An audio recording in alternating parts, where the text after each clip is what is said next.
nusprendžiau turbūt, kad labai seniai tiesiog, nes šitas apsisprendimas buvo galbūt įtakotas pačio pirmo karto, kada pamačiau kompiuterį. Tai buvo galbūt prieš 14 ar 15 metų, kada tėvai nupirko kompiuterį vyresniajam broliui.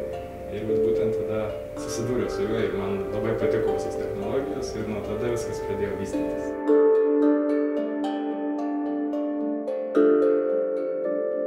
Na, manyčiau, šiais laikais, kai trūksta IT srities specialistų, tai lyg bedarbių yra, sakyčiau, labai maži šansai.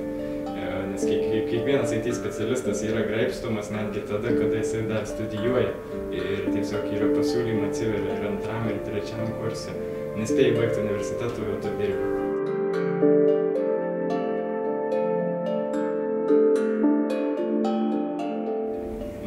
Net nežinau, tiesiog būtų sunku apibūdinti. Daug aš informatiką įsivaizduoju kaip kažkokį žmogų, kuris atsisėdęs prie kompiuterio dienas leidžia.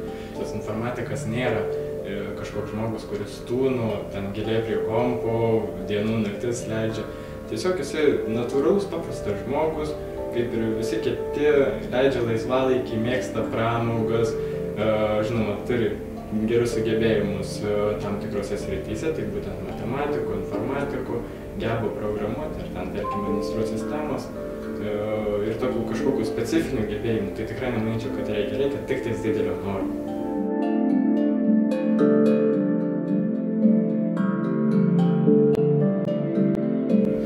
Manyčiau, pirmiausiai tai reikia ten, kur pats nori. Bet jeigu, tarkim, nori kažkiek siejasi su IT arba dar neapsisprendžiat, siūlau bent pabandyti ir išmėginti, nes darbą turėsit, dirbsit mėgstamą darbą.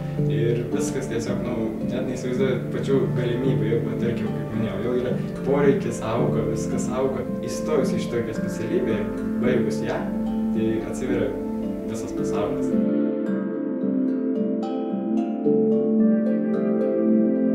Tikrai verta dėl to, kad mes būtent su įgūdžiais susiduriam kiekvieną dieną. Anksčiau, tarkim, netgi patys įgūdžiai buvo suprantama, kaip įsijungti kompiuterį ir dirbti su Microsoft Office ar ten kokio nors kitų OpenOffice paketu. Šiai dienai mes jau šitų eilučių netgi nereikim darbo pasiūlymus, nes tai yra jau savaime suprantamas dalykas. Teko girdėti, kad 9 iš 10 žmonių darbe susiduria su vienokiom ar kitokiom informaciniam technologijom. Tai reiškia, kad mums pradėjo augti informacinių technologijų poreikis, būtent įgūdžių poreikis, ir mes turim turėti bent minimalius įgūdžius.